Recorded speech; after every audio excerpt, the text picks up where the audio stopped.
The eyebrows, special. All right. This morning. Good. Well, just starting here, what's the immediate feel with these guys for today after a mental reset like yesterday? Yeah, just a great work day. I mean, upbeat, good life, good energy, and that's, we want to go out and have one of these where, we've got 40, 45 minutes of time to get out there and get up and down the rink and just, try to, reestablish some of the, just execution and quickness that we're playing with. Guys are having some fun with the 3-on-3 drills out there. Well, it's just getting some life into, just making sure we have good life in practice. And, there's, that's really important, especially when you have a couple of good practice days in a row. And, that energy comes from the dressing room and from the guys. And they had it, they brought it today. Dave, the overtime results haven't been great dating back to last year. Is it too small a sample to find any commonalities? Yeah, no, we got to do better. I mean, the St. Louis, hey, if you look at the St. Louis overtime, we had our opportunities there. Kind of an unfortunate way that we gave up the goal.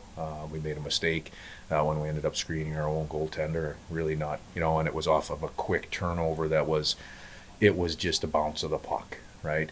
But the other two have commonalities. We're on the ice too long.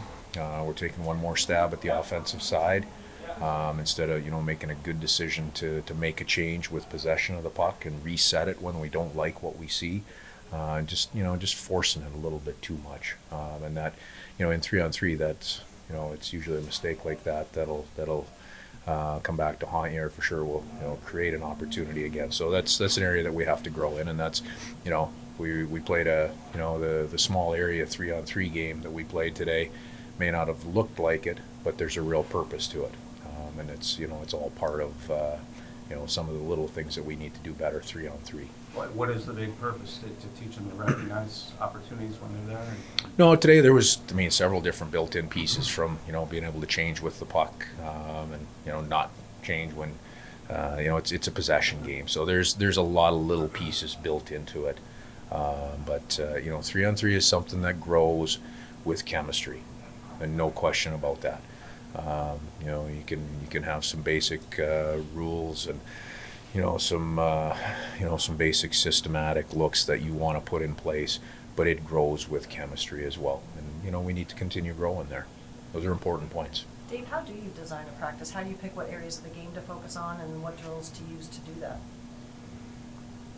Well, every day is different. You study where you're at, what your team needs, and what can effectively, help emphasize those points, really. And every day is a little bit different. Whether it's, some days are a little more competitive, some days are a little more physical. Other days you want to get up and down the rink and and execute without spending a lot of physical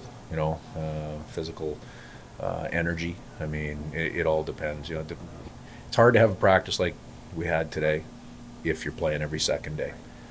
So every stretch is a little bit different, and that's why I talk about the what a premium there is for practice time. And if it's 20 minutes, you got to make good use of it. If you have the luxury like we do, today and tomorrow, of being able to go a little bit longer, we put a lot of thought into how that comes together. And like the result today, our execution wasn't probably wasn't as good as we would like it to be, but it's you expect some of that coming off a day off. But our life and energy was great. So we want to build on our execution for a shorter practice tomorrow. It looked like Burakovsky left early. Is there anything that was going on with him? Yeah, I actually haven't talked to our trainers yet, but I think it's probably just a maintenance issue. And then Grubauer got a lot of work today. Is he any closer, or is he still week to week? Well, we'll talk about it. Yeah, we'll talk about it now when he's ready to take over a full practice. Obviously, he shared a net today, and that's a good step in the process. But so it's it's a step forward. What that exactly means for the short term, we have to probably evaluate over the next 24 hours, and then decide on what the next step is from there. With a penalty like CC took the other night, do you address it immediately and then let it go, or is there a message? Yeah, so the other night, so we take in a game where we need to make it a 4-line game. We took a too many men on the ice penalty 20 seconds or 30 seconds in. We took 7 minor penalties throughout. Yet the spotlight on the penalties comes obviously on the Susie penalty. So we addressed that immediately after the game. We addressed a piece of our overtime play immediately after the game. And now today we go back to work. So yeah, it's absolutely something that we address. But there's a bigger picture than what just happened in the last 30 seconds. That's the focal point, and it deserves to be. Seuss knows that. I mean, hey, it's a physical, intense game, and at times, some of the wires cross, and that happened in that case. You address it and move on and go back to work, and that's exactly what we've done with that situation. Dave, some curiosity on Canner, even though he's been out for about a few games, being back in production is about at the same level as it was last year. How valuable has that been for this group off the bat? Yeah, he's really important to us. And his two-way play is extremely important. When you look at our team concept right now, the contributions that we hope to get and we have been getting from up and down the lineup is a real strength of our hockey team.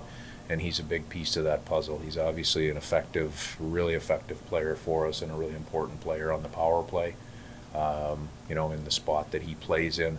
But he's also, a really important player to us in a two-way sense, as a winger for our hockey team. So, it's good to get him back into the lineup.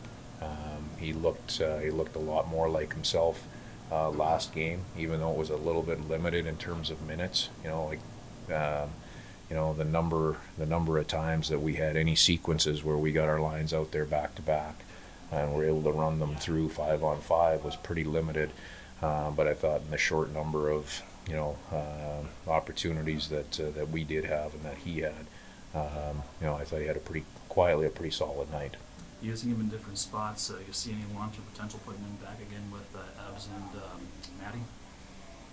Well, that's where he played the other night. The two of them, he and Ebbs have a history together. So, when we put those two guys back together, and people look and, I know there's some, a little bit of focus comes when you shift some wingers and things like that. But, he and Ebbs have had a lot of success together, regardless of who they've played with and the matchup.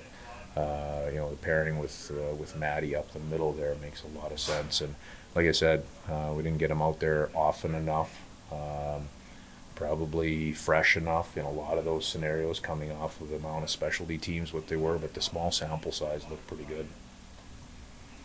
Good. Good. All right, you got it. Thank you.